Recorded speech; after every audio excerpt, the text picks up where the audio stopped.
আমাদের সিয়াম এবং রমজান নষ্ট হওয়ার আরেকটা বড় কারণ যে এই মাসের উপকারিতা আমরা পাই না, এর আরেকটা বড় কারণ হলো যে এই মাসে সাহরি এবং ইফতারিতে এত পরিমাণ খাই আমরা যে অন্য কোনো মাসে খাই না।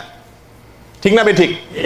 সারা বছর যে পরিমাণ খাদ্য মুসলিম হিসাবে আমরা কিনে থাকি, রমজান মাসে অন্য কোনো মাসে এত খাদ্য আমরা কিনি না। ঠিক না বেঠিক? এই মাসে সবচেয়ে বেশি কি করা হয়? খাদ্য কিনা। প্রিয় দিনী ভাইয়েরা, এই মাসে আল্লাহ সুবহানাহু ওয়া তাআলা দিনের বেলায় খানাই বন্ধ করে দিয়েছেন।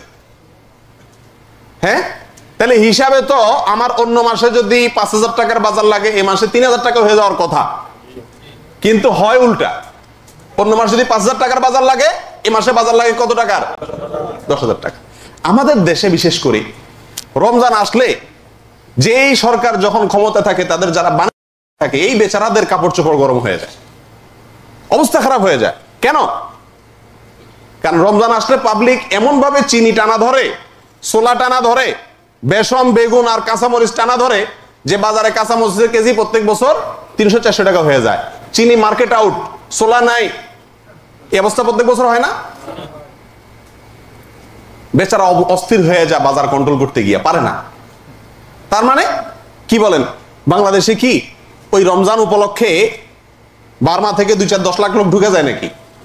লোক যেগুলো ছিল সেগুলাই, কিন্তু মার্কেটের খানার টান পড়ে যাচ্ছে। তার মানে কি, এমন খাওয়া খাইতেছে আর এমন কিনা কিনতেছে পাবলিক যে সরকার সাপ্লাই দিয়ে কি করে না, কুল পায় না। আর দোকানদারও দেখে যে এত যখন খাই খাই করে পাবলিক, তো এবার দোকানে যা মালটাল থাকে এগুলো সব পিছনে সরাই, এক মাল নাই,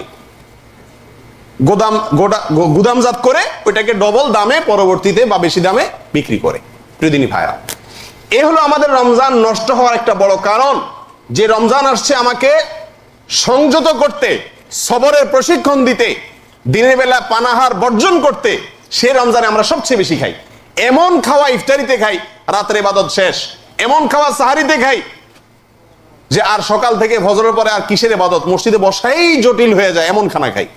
প্রিয় দিনী ভাইরা, এটা ভুল।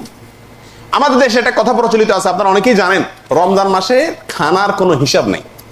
শুনছেন নি আপনারা এই কথা? বলে না মানুষ যে রমজানে যত খাও কোনো কি নাই? বাহ, কি সহজ! মানে খাবেন খাবেন, আবার ওটা হালাল করার একটা পদ্ধতিও বাইর করছে যে রমজানে খাইলে কি নাই কোনো। সুবহানাল্লাহ! তাহলে তো আর কোনো কথাই নাই। এ মাসে খাইলে আরো বেশি হিসাব হবে মিয়া, এ মাসে খাইলে আরো কি হবে? আরো বেশি হিসাব হবে ভাই। কেন? এ মাসে উল্টা পাল্টা যদি খান, এ মাসের যে সম্মান সেটা নষ্ট হলো কি হলো না? যে মাসে আল্লাহ সুবহানাহু ওয়া তাআলা হালাল কাজ, দিনের বেলা খাওয়া পান করা, এটা হালাল কাজ না হারাম কাজ? হালাল কাজ পর্যন্ত আল্লাহ নিষেধ করে দিয়েছেন, সে মাসে হারাম কাজ কত জঘন্যভাবে নিষেধ। এই মাসে তো বরং আপনি উল্টা পাল্টা খাইলে ওটার হিসাব আরো কঠোরভাবে হবে। কে বলছে এরা মাসে খাইলে হিসাব হবে না? এটা ভুল ধারণা, কথা ঠিক না ঠিক? অতএব ভাই, রমজান উপলক্ষে কেনাকাটা, বাজার, খাওয়া দাওয়া, এগুলোর ব্যাপারে একটু কন্ট্রোল করতে হবে।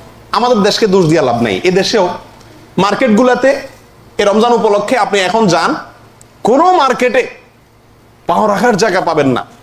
মানুষ যেভাবে খাওয়ার দিকে হুমড়ি খেয়ে পড়তেছে, মনে হয় যে এমন এক মাস আসতেছে যেটা খানার মাস।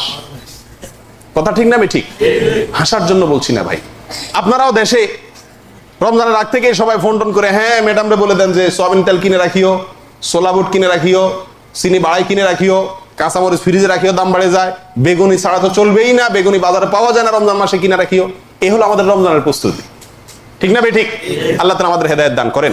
প্রিয় ভাইরা, রমজান যদি আপনি সফল এবং সার্থক ভাবে পার করতে চান, যে রমজানে আপনি শয়তানকে ওই যে কাজ করে ফেলবেন, এটা যদি করতে চান, তাহলে আপনি খাবারের পিছনে দৌড়াইতে পারবেন না।